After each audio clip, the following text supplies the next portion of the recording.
Okay, let's get started, folks. Today's webinar is on paid media algorithms, the secret to getting more out of your marketing budget. What a lot of people don't realize is when you run media on Facebook, Instagram, LinkedIn, programmatic display, Google Ads, at least the display end of it, there are algorithms at work that are determining who's going to see that ad and who's not going to see that ad out of the audience that you defined. And those algorithms can either work for or against you. And the only way to get them to work for you is if you understand what they mean. So a bit of housekeeping before we dive into today's webinar. If you have a question, don't wait to ask your question. Throw it in the chat. You can do that on the live stream. You can do that in Zoom. Either way, we'll get the question and we'll make sure to address it at the end. And a copy of these slides will be emailed to you. If you are joining us on the live stream, obviously we don't know your email address, but you can easily fill out the form at the end by scanning the QR code, and we'll make sure to get you a copy of the slides, as well as a handy little handout that you'll see on the screen as we go along, detailing those different types of algorithms and when and where to use them. A little bit about me, for those of you who don't know me, my name is Steve Robinson. I'm the founder and CEO here at Brilliant Metrics. I enjoy public speaking. I enjoy leading the team here. I do some teaching with UW-Milwaukee School of Continuing Ed. And I am married with 3 young children, and it is the summertime again, so they may interrupt this webinar if we're lucky or unlucky, depending on how you feel about my kids. A little bit about Brilliant Metrics. We are a B2B digital marketing agency.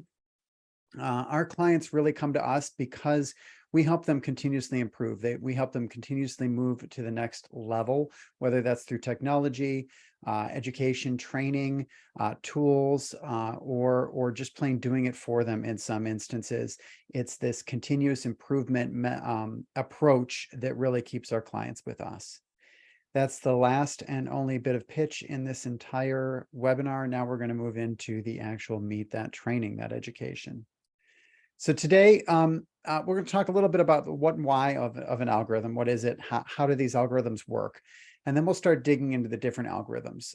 The order is a little bit weird, but it works out well as far as explaining the concepts. And then the handout that I'll show you that we're going to build as we go through will actually flow from left to right in most algorithmic interference in where those ads are running to least algorithmic interference in how those ads are running. So what is an algorithm? Well, before we had AI and everybody was all AI crazy, we had algorithms. Algorithms are really nothing more than a set of rules, a methodology or a series of processes that you can follow to solve a problem. And in this case, we're trying to solve the problem, or more accurately, our ad platforms are trying to solve the problem of who do we show an ad to in the sea of millions and billions of impressions that are coming through that we can bid on. And the way that these algorithms do that is they tilt the tables in our favor as marketers, provided that we set them up correctly, and we'll get into that. But what they do is they start tracking desired actions. Now, desired action could be a purchase. A desired action could be somebody scrolling to the bottom of the blog post. A desired action could just be clicking on the ad, or if it's a video ad, watching that video past the skip button to 75%. All of these are good things in our minds as marketers, right? So the platforms are taking a look at, okay, we showed this ad. Did we get a desired action? If they did get a desired action, they're looking at where that action came from. And when you think about it, that action can come from 2 different things or places. It can come from a certain placement, a certain website that ad ran on, or a certain place inside of Facebook, whether it's in the feed or on a search box or a sidebar, right? That ad could also come, or that desired action could come from a specific person. If we're on Facebook, that's his Facebook user. If we're out on the web and we're looking at programmatic media, now we're looking at things like IP address or cookies or other identifiers in order to know who that person is. So It's tracking these desired actions over time, and then looking at where they came from, whether that's the website that was the source of that action or the person that was the source of that action. Once it has that information, then it starts to really do that tilting of the tables, and it does that through manipulating the bids. So regardless of whether we're buying media on Facebook or buying media out on the web or on LinkedIn, there is an auction going on behind the scenes. And if that algorithm gets the impression that the impression that's up for auction looks like the ones that are likely to take action, then it's going to bid higher on that particular impression in the hopes of winning it. If, however, it sees that impression come up for bid and it does not pattern match those ones where people have taken action, then it's going to either bid lower or not enter that auction at all and save its money for the next impression that comes across the wire. So this is how these algorithms sit in between us as marketers and the actual ad inventory that we're buying. Let's take a look at one of the more simple algorithmic interferences that you can set up, and that is when you optimize for clicks. If we tell the algorithm to optimize for clicks, then an impression comes up for bid. Let's say the algorithm bids on it and wins the auction, and now the ad shows up and the prospect clicks. When the prospect clicks that ad, there's a tag on the website, or there's part of the ad tag itself that's going to send that information back to the platform that did the bidding, that, hey, somebody clicked on that ad, right? That tells the algorithm whatever person or placement that ad was shown on or shown to, it was a good one. We want more of that, right? So optimizing for clicks is one of our 5 ways we can do this. It's going to be called something different depending on the media platform that you're buying in. It could be called cost per click or a CPC optimization goal. It could be a cost per landing page goal or target, right? It could be a traffic campaign objective, or maybe you have campaign types, and there's one called website visits. Every platform calls these things something a little bit different, but you're looking for either a goal or objective that you set up when you establish the campaign inside of the platform, or you're looking for some sort of a target or goal or optimization metric inside of that campaign that aligns with driving traffic to a page. This can go horribly wrong. This particular optimization method, optimizing for clicks. There are 3 main ways it goes horribly wrong. One is when that ad is relevant to a broad audience. When this happens, people click on it because they are confused about what that ad is for. They think it might be something that's relevant to them, and they're clicking to find out, or they think it is relevant to them, but it really isn't, and they click to find out it's not. In those instances, those clicks count as positive signal. And what will often happen, especially in B2B or with niche audiences, is the algorithm will start to hone in on those people most confused about what your ad is for, not those people that your ad is best suited for. The other option, the other place that this goes awry really comes into when we're optimizing those placements and where those ads are showing up. I had a client a few years back that was advertising in the local newspaper's website. And the local newspaper had placed an ad placement right underneath the search button on their newspaper website. And the client was just ecstatic about this ad when they came to us. They said, you know, this thing is driving so much traffic. It is amazing. It's the best ad we've ever run. And I started looking, well, where is it? Well, it's right on the homepage. It's right underneath the search bar. Oh, have you looked at the quality of that traffic?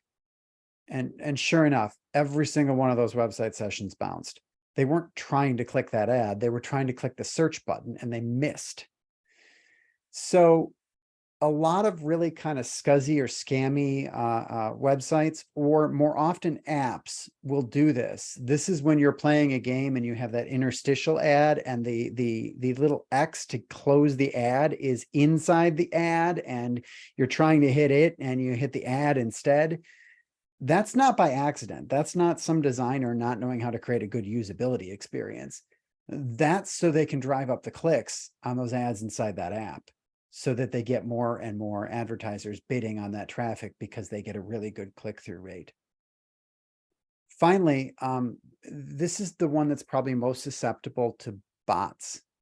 As bots, at least in the programmatic arena, although to some extent also on Facebook, bots go around and look at the ads that are being served and click on them, either for malevolent reasons, because they're making somebody money, or just because they're trying to gather intelligence to go and sell. So there's platforms like What Runs Where and stuff like that that'll get you intelligence on what other advertisers are running. A lot of those bots actually click on those ads to go see what the landing page is about too. And so those bots will what will happen is the algorithm will favor the placements where bots are apt to go, or favor the bots themselves because they see the bots clicking, and so they'll lock on to the signals of those bots, neither of which are a good thing. So really, you want to use optimizing for clicks as a last resort. So if we're not optimizing for clicks, well, here, this is that handout that we're going to build as we go. So we see in our second column, we have clicks or CPC. And again, we're optimizing towards those most likely to click. You see, we have a column to the left. And as I said, this handout works from left to right on most interfering in who sees those ads to least interfering. And there's actually a better option one step to the left, where we're getting in there and being more selective about who we're showing those ads to. And that's when we start optimizing for conversions. So what this looks like is the platform goes and bids on an impression, and then somebody goes and clicks on that impression. That in and of itself could be a positive signal, but we go one step further, and a piece of code called a pixel runs on your website, and it's looking to see if that prospect converts. Meaning, did that prospect complete a positive action? We usually think of conversion in terms of a purchase, like in e-commerce, like I converted, I bought the thing, or I converted, I signed up for the thing. But there are a lot of other actions you can program into your website to be, quote, conversions that will feed that algorithm. And we'll get into that in a minute. So that pixel's looking to see if that website visitor converts. And if it does convert, then it's going to send a signal back over to the algorithm to bid more if it sees people that look like that, or placements that look like that, because those people and those placements, not only do they click, but they convert. They do good things on that website after they get there. Now, I mentioned that conversion doesn't necessarily need to be an e-commerce sale or a request for a quote or a sign up, right? In Brilliant Metrics language, we break conversions up into two types. We have hard conversions and we have soft conversions. So when I'm talking about a hard conversion, this is an action that leads directly to revenue. It is that e-commerce purchase. It is that request for a quote. There are very few steps between this action and cold hard cash, right? In B2B or in B2C circles that are more considered purchase, oftentimes if we just try to optimize on these, we don't have enough signal because they're few and far between. Now they're super high value when they happen, but in many cases, our real conversion is happening offline. It's happening through a conversation with a salesperson, not on the website itself. And so that reduces the frequency. Plus, they're usually really high dollar, and we just aren't operating on a volume business. So it makes it really hard to use hard conversions alone as a signal for these algorithms to optimize off of.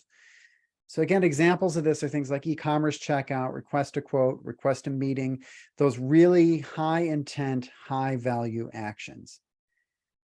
If they're too few and far between for us to do those optimizations off of, well, what are our options? That's where we get into soft conversions. These are actions that indicate that that website visitor is in the right place. Most people wouldn't take these actions if they were in the wrong place. Sometimes these can produce false positives. Usually you'll see that when you have an unqualified audience taking the right actions, like students that are researching for a project that they're doing, or I use the guy in his garage startup type of scenario, right? Where it's not really a valid lead if they were to actually convert, but they're going to read your content because they're building something or they're getting there, right? Examples of these are things like a scroll to 50% on that web page, or maybe they download a PDF, or they watch an embedded video to 75%. Or things like filling out a form to subscribe to your newsletter. These are things that people aren't going to do if they don't feel like they're in the right place. And if they feel like they're in the right place and your content is really only tailored to your target audience, then this is a really positive signal that your ads are working and that that's a good placement or a good person for the algorithm to double down on. So when we're optimizing for conversions, that conversion, that prospect converts at the end here, that could be a hard conversion or a soft conversion. And when we set these up for clients, we look for both. We look for those hard conversions and we look for those soft conversions. When you go to set this up in platform, this could look a couple of different ways. It could look like a cost per action or a CPA optimization goal. You'll see it come up as a campaign type or objective of sales or conversion. These are all euphemisms or terms for the same thing. You're optimizing for that end goal. But keep in mind, even if it says the objective is sales, you can still use that same objective to go and optimize for something that is earlier in that buyer's journey, that you have enough instances of people taking that action to actually optimize off of. So this goes wrong really when you don't have enough signal.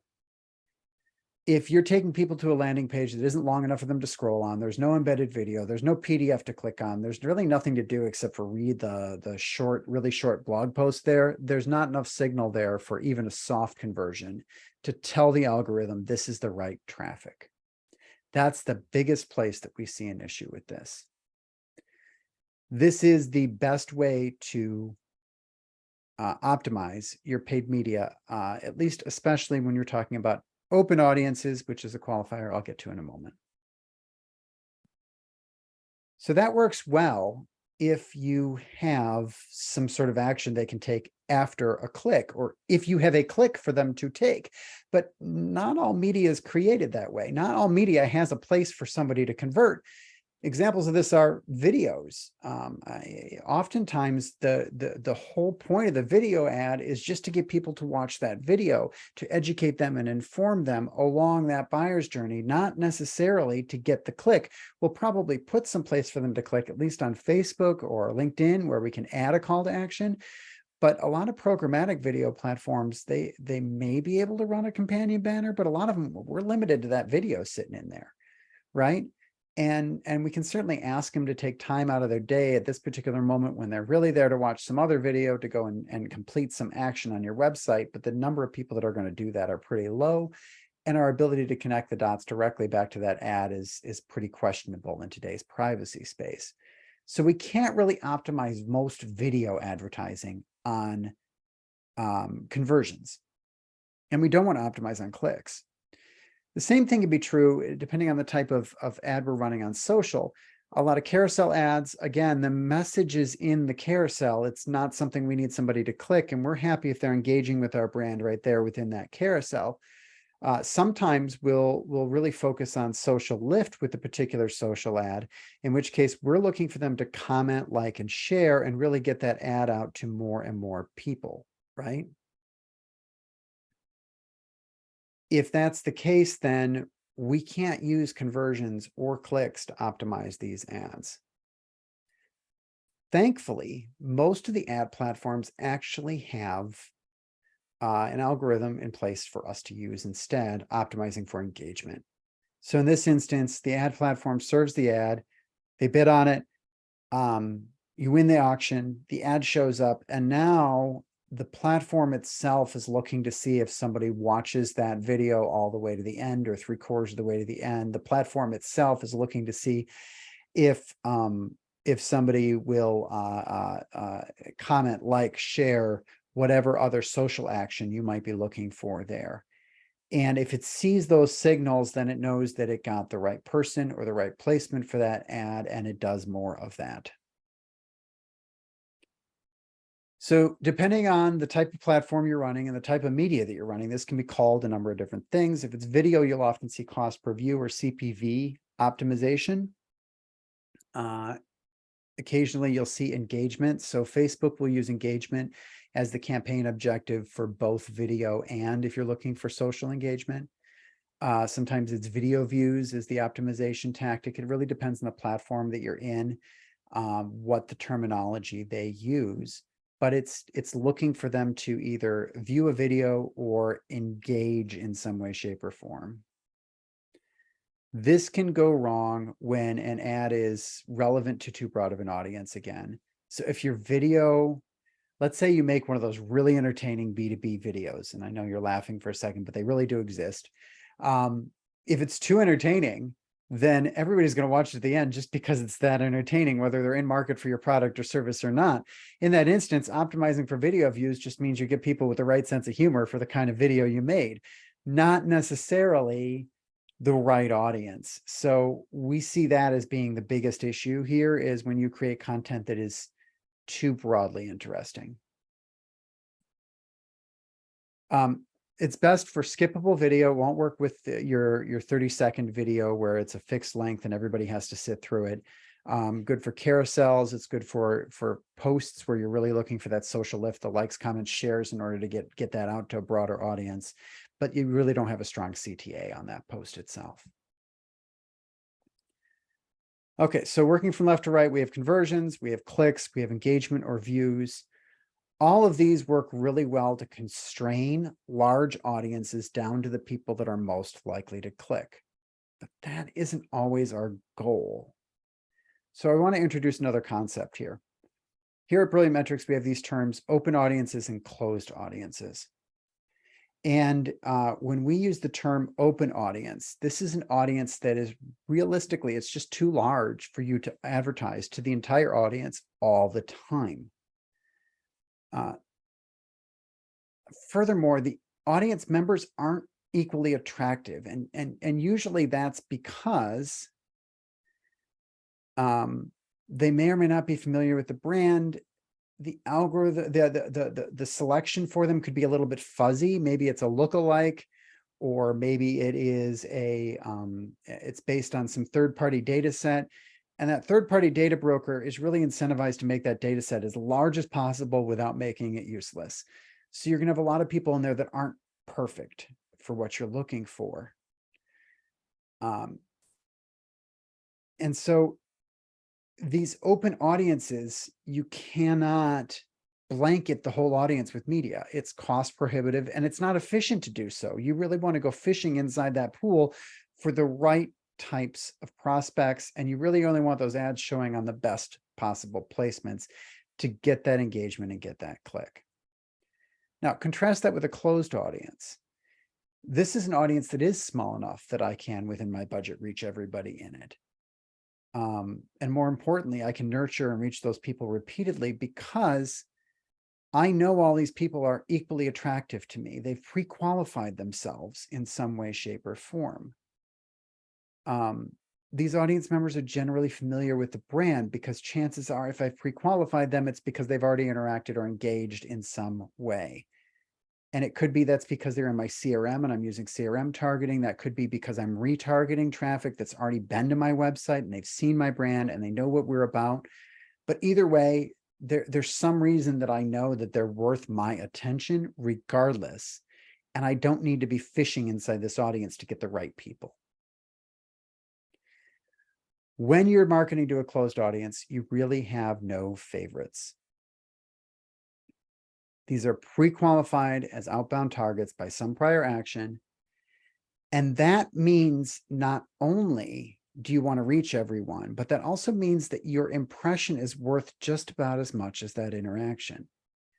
If they're pre-qualified, then that means you want to nurture this relationship, and you want to make sure that they are aware of you, that you are top of mind. You want to capitalize on the mere exposure effect, which is one of my favorite things to talk about. We've got a video for that on our website. But you want to stay in front of them. And so your goal with this audience is not to go and get the people that are most apt to buy from you or engage with that content. Your goal with this audience is to have a consistent, persistent presence with them and make sure your brand is the one they think of when they are ready to buy. If you were to introduce one of the algorithms we just talked about, all you're going to do is limit your reach within this audience of known good fish, right? So that leads us to, what do we do? Well, we could just do no optimization. And sometimes that's the right answer. When we do that, we have to be especially careful as marketers to make sure that we're maintaining the program, though.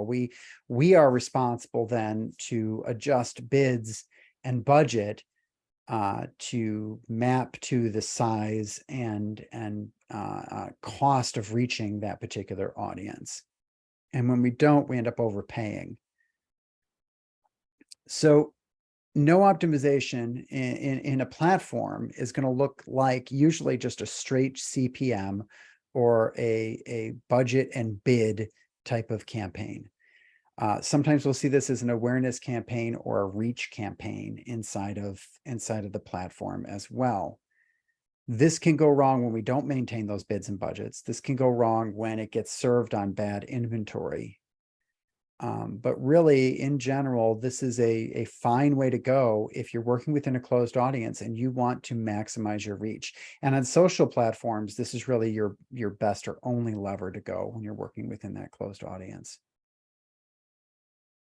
So that's over here. Now we get over to programmatic display. We actually do have one more little lever we can pull on these closed audience that is worthwhile. See, not every single impression is created equal. If the algorithm goes out there and has an opportunity to bid on an impression, what it doesn't know for sure is whether or not that impression is on the screen or not. If you work with us, you know that we hammer that we don't report on impressions, we report on viewable impressions, and more specifically a metric called adjusted viewable impressions, because we have to fill in the gaps when we don't have all the data. But that's because we don't want to report on impressions that are off the screen if we can avoid it. And a lot of impressions are. We see somewhere between 10 and 30% of the impressions that get bought for our clients are off the screen. We just don't count them in our metrics. But you can actually ask the algorithm to guess at whether that impression is viewable based on whether the last several impressions that it did buy were viewable.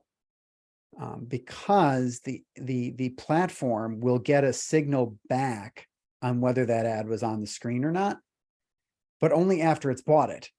So it starts to keep track of which placements are most likely to produce viewable ads and which placements are less likely to produce viewable ads. And then you can tell it, okay, so reduce your bids accordingly. If there's a 50% chance that this ad is going to be viewable, then only bid 50% of what you would bid if there was a 100% chance that this ad were viewable. And so at least for programmatic display, viewability optimization makes a ton of sense. And it's something we try to employ anytime we can. Sometimes there's not quite enough data to make it work right, but most of the time we're able to pull this off. So this might look like a VCPM, or a viewable cost per impression goal. There's a typo on this screen. Not what's on the screen here. Same issue here, though. It can go wrong if we're serving on bad inventory. It's going to serve on bad inventory. That's less likely to happen if we have this CPV goal in here. And this is really limited to display platforms because there's no such thing as a non-viewable ad on social. So now we have our handout completely built, working from left to right, most interference to least interference. We can optimize on conversions or CPA. We can optimize on clicks or CPC. We can optimize on engagements or views. We can optimize on viewability, or we can just plain put no optimization in place.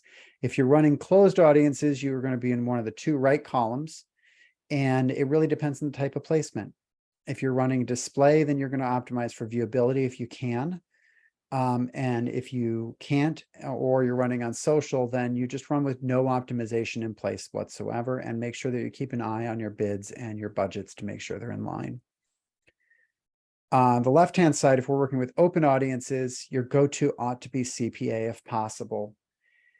The only time that's really not possible is if your ad doesn't have a CTA or it's video, or the whole point is to engage with the ad itself, in which case you're going to be operating off of an engagement optimization. Really, you should never be optimizing on clicks if you can avoid it. With that, I will open the floor to any questions, although it looks like a number of people have caught on that we will send a video of this and did not show up to the live webinar today. So we might not have a ton of questions, but hit me if you got a question here, either in the chat on the live stream or in the chat on the Zoom call. Either way, I'm here to answer your questions. While we're waiting for that, this is the QR code that you can scan if you'd like a copy of the slides and the handout that we built during this webinar. Or if you haven't already, please do follow us on LinkedIn, and that's the QR code on the left. Well, it looks like this is one of those webinars where I either thoroughly confused everybody, or I pretty much covered everything I needed to cover, and we don't have a ton of questions. If a question occurs to you afterwards, please don't hesitate to message us through our website. Email me if you've got that email address. Connect with me on LinkedIn. Message me there. We would love to hear from you. And James asks, what platforms are you seeing the best paid performance on? I would say that right now, Facebook is working particularly well. LinkedIn is very spotty. And then programmatic display works in a broad spectrum of ways, depending on how well your targeting is on it. But Facebook for us has been really effective. And in B2B, especially when we're running a CRM or a lookalike off a CRM, and those ads are doing a good job of pre-qualifying that traffic. Great question. Anything else? Any other questions here? Okay, with that, I hope everyone has a wonderful day, and thank you very much for joining.